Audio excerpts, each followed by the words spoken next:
One of the side effects of having someone hack into your account and try and steal it is that they'll probably try to activate some sort of origin protection, extra layer of authentication or something along those lines. And when you do that, you get a free month of access to Origin something, some sort of membership which unlocks games. And I didn't initially think of it, but now that there's about 8 days left, I figured I might as well make the use of it. Or make a use out of it. So here goes Hand of Fate. No, this is not a horror game. This is an amazing piece of work done by, I don't know, probably a small studio. I never really looked into it. All I know is that the OST, if you hear a female singer, that's wife of the lead dev or the owner of the studio. One of those two things. So here goes Hand of Fate with amazing OST. Pretty good game. The only trouble that this game has is the camera at times, and the combat is rather simple. One more for the game. Come, sit. You have passed the 13 gates. And you come to my table to play the game of life and death. Your stake is wagered. I refuse none who come here. Yet, I say, turn back.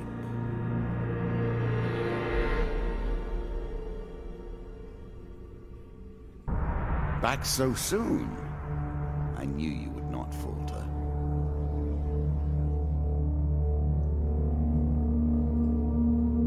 This is pretty nice. I hope the game isn't too loud. It shouldn't be. But I feel like I want to lower down the music volume a bit.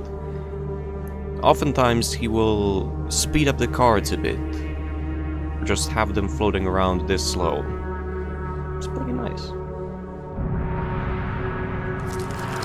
The game begins. One lives and one dies.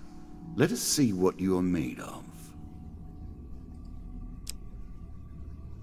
Here is the first member of my court, the Jack of Dust. 12 in all must fall before you may challenge me. The bandit leader is stronger and faster than most bandits encountered. He can become enraged, making powerful, unblockable attacks. He also inspires his followers to steal gold on each hit. In the ruins of an ancient temple, among an eternally shifting sand dunes, lives the mysterious leader of the desert bandits.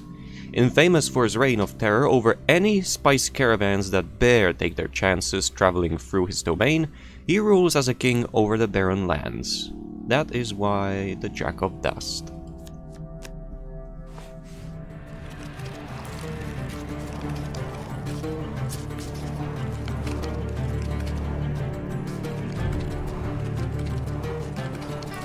Let the cards fall where they may. We begin. No, we don't. Whoops. Now we do. So, in the bottom left you can see my health, my food, my gold, items, and these are... Do you see the mouse? I think you should. In the bottom right you can see 2 stacks where there are equipment cards and event cards, I think. I'm not sure.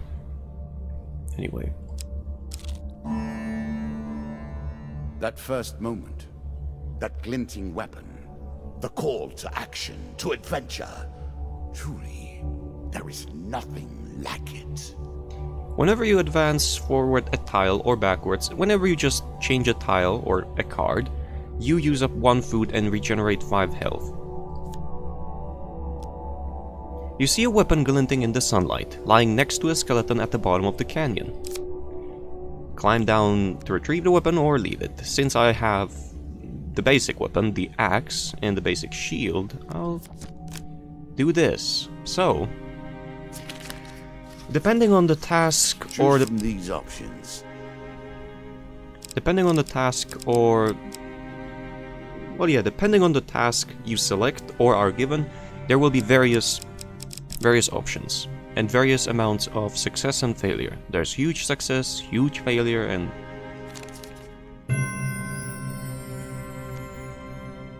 Very carefully, you make your way to the bottom of the canyon. Draw one equipment card. A sword. And it does more damage than an axe, so yes. A moment to savor. That will make you much more effective. There are friends or allies, there are ambushes, there's various things. One day in a shady forest you encounter an elf maiden. She stops to greet you. I am Merith of the Forest Folk. My people have long helped the mortals of this realm. What boon would you ask of me?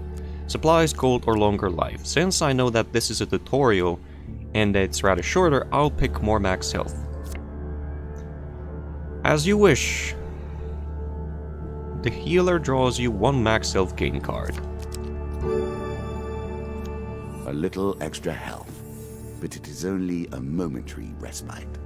Remember, mortal, that bold heroes make for great ballads, but survivors think twice before meddling in the affairs of gods and monsters. So the thing about this game is, you can edit the deck that you play with, but only after you beat a boss. Until you do so, the deck is locked because it's made by the card dealer. That's what he's called. Mr. Lionel... I was never a fan of illusion or pretense. Here, I'll make an exception.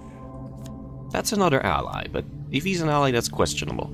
Whilst enjoying your evening meal at the local tavern, a strange old man takes the seat next to yours. He taps your shoulder quite painfully with his wooden staff to get your attention, and you notice that he appears to be a goblin, poorly disguised as a human. His wizened face grins at you with a hint of madness. My name is Mr. Lionel. If you give me what I need, boy, I will conjure up your heart's desire with this wizarding wand of my own creation. He cackles uncontrollably for a few moments, then sits patiently waiting for your answer. Give him the bread from your plate, ask him what he needs, ignore the goblin, give him 20 gold. Ask him what he needs. Need? I need to help you. Mr. Lionel taps his staff on the ground and a shield materializes at your feet. There you go, old bean. He smiles a warm grin that reveals all his chipped and yellowed teeth. Your face reminds me of my son. I haven't met you before, have I? And you draw one equipment card. There's a shield. Oh, so I guess you don't start with a shield. Ah. You can block using Q. You can counter by pressing Q again. You can now reflect your opponent's ranged attacks using your shield. Make good use of this skill if you wish to survive. Oh, you can't see the last... I think bottom right will be the best.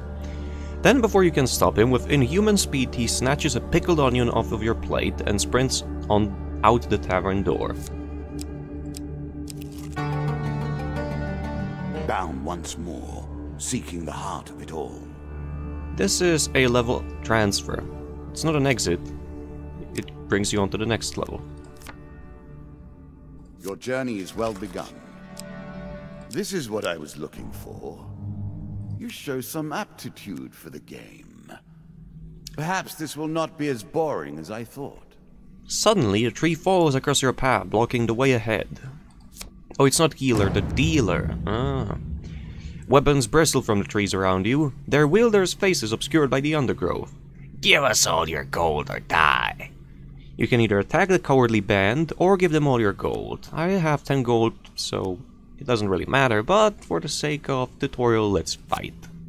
You shout a battle cry and raise your weapon. The battle begins. And that's where the card game changes. Which is why I spoke of the camera. Because both you and the cards materialize and fight. Which is why it's a game of life and death.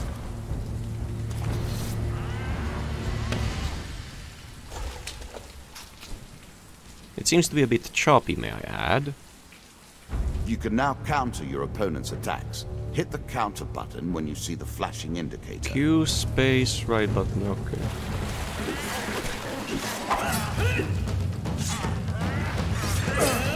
Oh, whoops, that wasn't counter.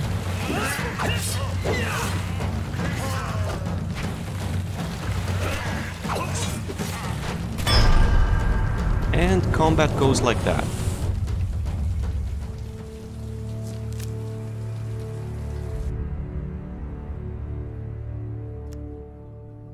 The dealer draws you 3 gain cards. I'm sure you are grateful for that. Reveals stairs encounter upon entering a level, and grants a gold bonus for revealing every encounter on a level.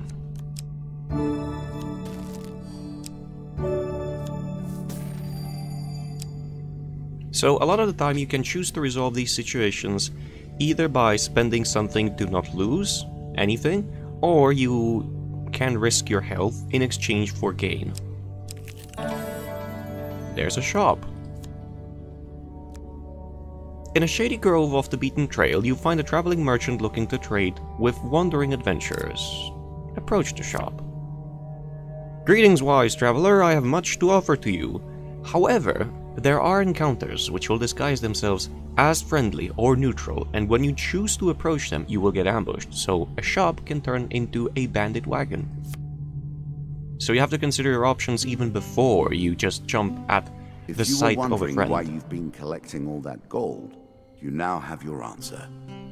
We're starting to get into the meat of the game now, the back and forth between resources and rewards. You can sell, buy, you can buy food, you can get healed, and various shops offer various things you can do. Axe does more damage. Weapon, but effective nonetheless. What's this? A classical approach to dealing with crowds. Value 10. Are you a woodsman turned warrior now? Why not? Yeah, why not? But I think I'll buy the Damocles instead. A knife for all, and mercy for none. So it means that I'll go ahead and sell my sword. Actually, no, I wouldn't have enough gold even if I did that. I'll just buy the axe then. Interesting choice. Stuff like this is pretty useful too. Any healing that the player receives is doubled. This applies to the food consumed as well, so for 1 food you instead of 5 heal for 10, which can be very useful in some scenarios.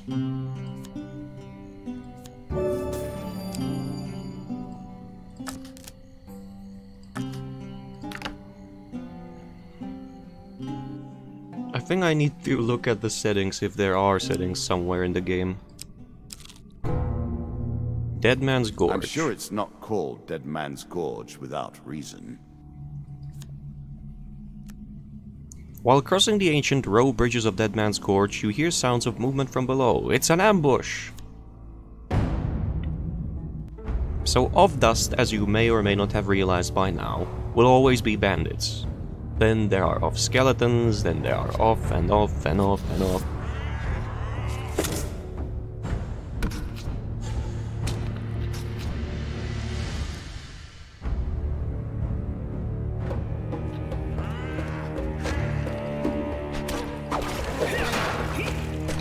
The longer you can keep your chain up, the more damage you do. I've once had 20-something chain, and in that chain, 2 hits, I think, would kill a bandit. I think I'll lower the audio of the game a bit.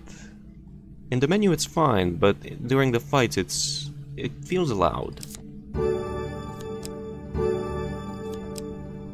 The most fundamental symbol of might for an age.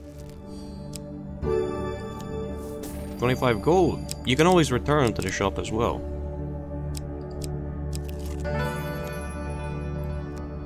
But you should keep in mind that it will use up your food.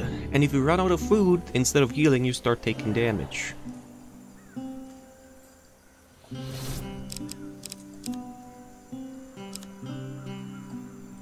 Artifacts provide powerful special abilities to use in combat, but it takes time to ready them. And they are reusable.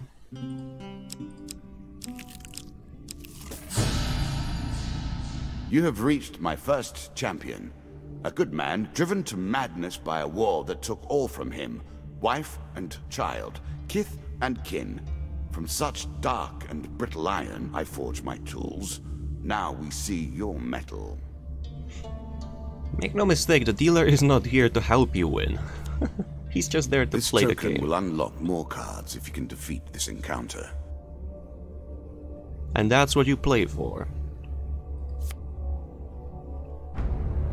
The symbol on the Jack of Dust, the yellow or the orangey sun at the bottom of the card, which you may or may not have noticed, is a symbol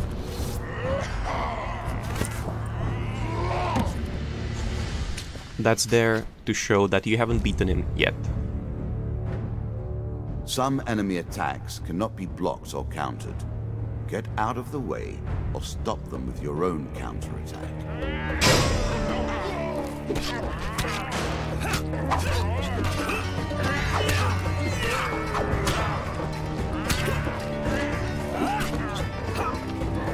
When an enemy has... Ouch.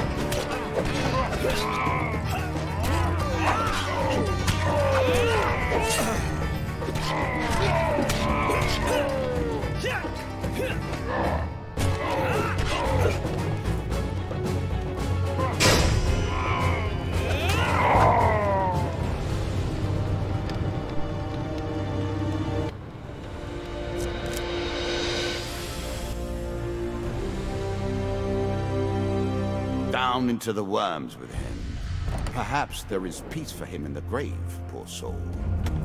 One champion has been sent to the cabinet. Yet we are only at the start of our road. You will face 11 more opponents who will test your strength, your memories, and your resolve. Few fall at the first hurdle. None reach the last. We have wagered, and you have won. You may claim your rewards, yet I will also claim mine. As you improve, so do I. Balance must be retained. This is great narrator, whatever. As a reward for defeating the Bandit Jack, you receive these new cards. Jack of Skulls, the boss. Captain of the Guards. These... Not only do these symbols mean the orangey symbols at the bottom of a card that you haven't beaten the encounter yet, the orange lock at the top means that it's locked in the deck and you cannot do anything with it until you resolve it. So even though this is a good encounter, you cannot remove it and change it for a different one until you resolve it. River, Devil's Choice, Local Peasant, Dead King's Hall.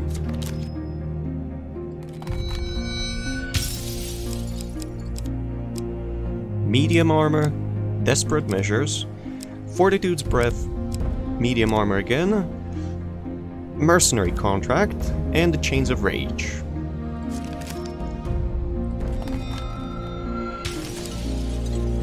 New challenge, Bandit Attack.